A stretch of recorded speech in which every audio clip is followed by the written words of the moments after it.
Welcome to Spotlight. I'm Luke Haley. And I'm Robin Basselin.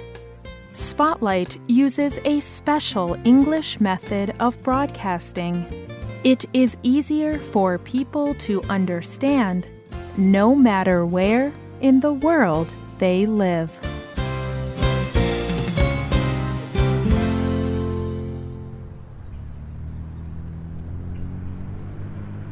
There are many sounds that you can hear in London, England. You can hear birds. You can hear cars. You can hear people talking. You can even hear Big Ben, the large, famous bell. These are sounds people expect to hear in London. However, they do not expect to hear the sound of a lion.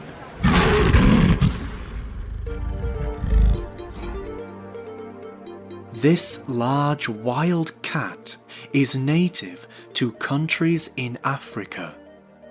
It lives in grasslands, large open areas. Lions do not live in cities. They do not come from Europe. But in 1969, two men met a lion in London. Today's spotlight is on a lion called Christian. Harrods is a famous department store in London. It sells many things, including clothes, food, and furniture. It is a very busy place. This is where the two men found the lion. Harrods was selling it. Anthony Ace Bjork and John Rendell are from Australia.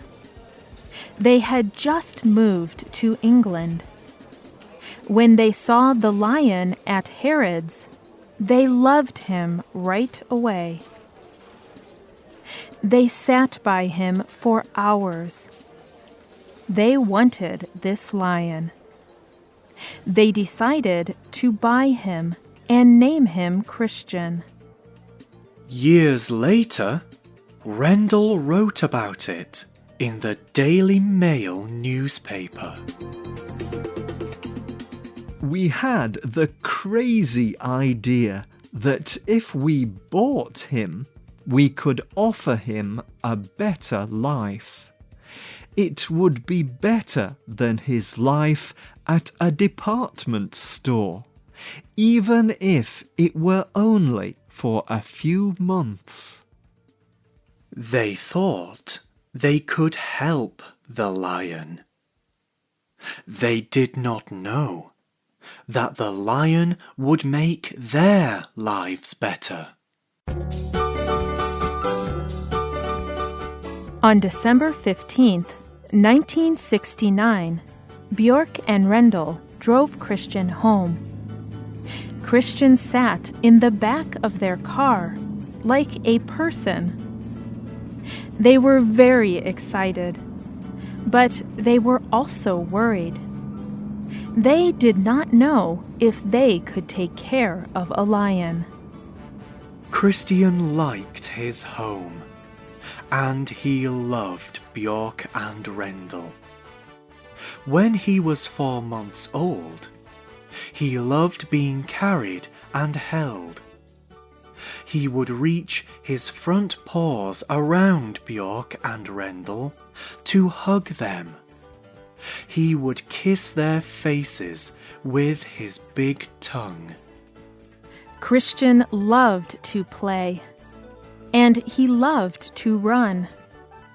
He would chase Bjork and Rendell and jump on them. Then Bjork and Rendell would kick a ball for Christian. He would run after it, jump on it, and then roll over it. By April 1970, Christian was 8 months old. He was getting too big for London. Björk and Rendel were also getting worried that he would become violent.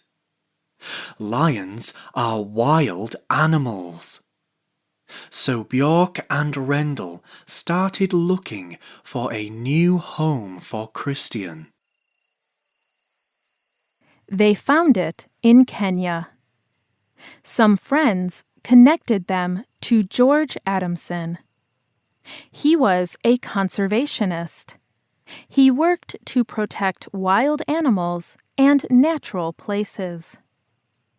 These friends offered to pay for Christian to travel to Kenya. Adamson was willing to help Christian return to the wild. Björk and Rendel thought this was the perfect solution. In their book, A Lion Called Christian, they wrote, That night, Christian made his first attempt at a roar. It was early, but we could tell it was a roar, and we were very proud. Adamson found a natural area where he could work with Christian. He brought other lions to help train Christian. It was large enough that Christian could also learn to hunt. In their book, Björk and Rendel wrote, When the area was completed, Christian left London forever. Many of his friends came to see him one last time. We were thankful to leave with only happy memories. But we were also sad. Our 5 happy and special months with Christian in London were over. Starting a new life in Kenya was hard. Christian was not used to the hot temperatures and hard ground. He had never lived with other lions. He did not know how to find food. Christian had many things to learn, but he learned quickly. The first time he saw an animal, he followed it perfectly. He hunted it like any wild lion. It was soon time for Björk and Rendel to fly home to England. They were sad to leave. They both cried. They knew this was the best home for him, but they wondered if they would ever see Christian again.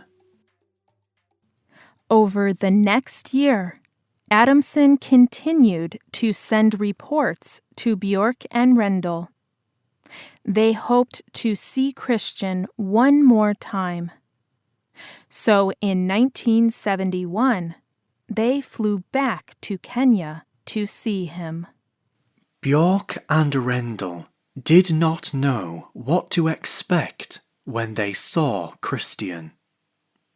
Would he remember them? Would he try to hurt them?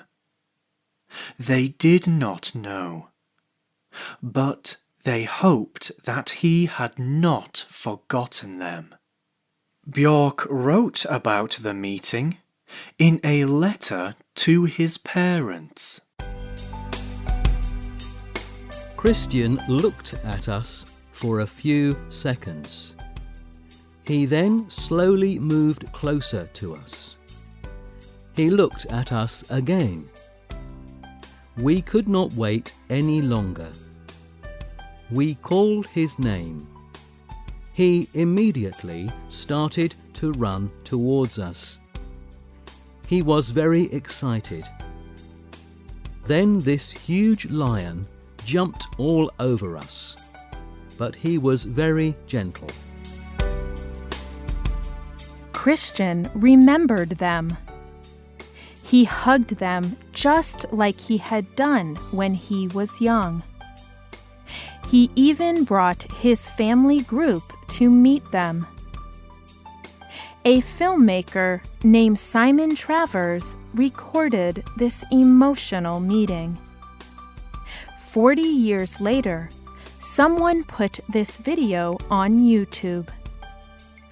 Hundreds of people have now seen the video of Christian running to Bjork and Rendel. People love it. It has been seen more than 100 million times. The video has made the story famous. In the Daily Mail newspaper, Rendel wrote, Adults seem to find it very difficult to watch without crying. It brings up all the pain of separation and loss. It also brings the joy of being reunited. In 1973, Christian disappeared. He left the protected area. Adamson believed Christian hoped to create his own family group. Sometimes they would still hear him roar, but they did not see him again. Christian changed Bjork and Rendel's lives. Today, Bjork and Rendel work to protect other wild animals and wild places. They talk about the importance of conservation around the world, and they encourage all people to work to protect nature. Over 40 years later, Bjork and Rendel still love Christian as a part of their family. On his website, Bjork recently wrote,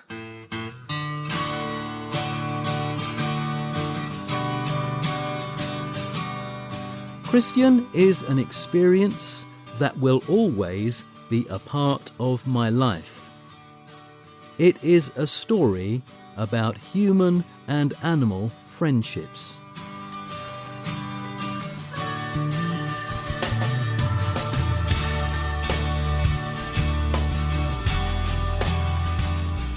The writer of this program was Lauren Anders.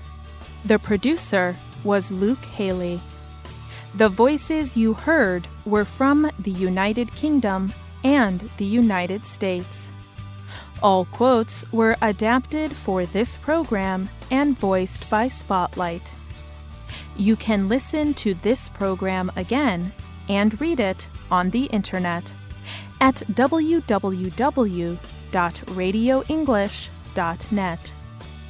This program is called A Lion Called Christian. We hope you can join us again for the next Spotlight program. Goodbye.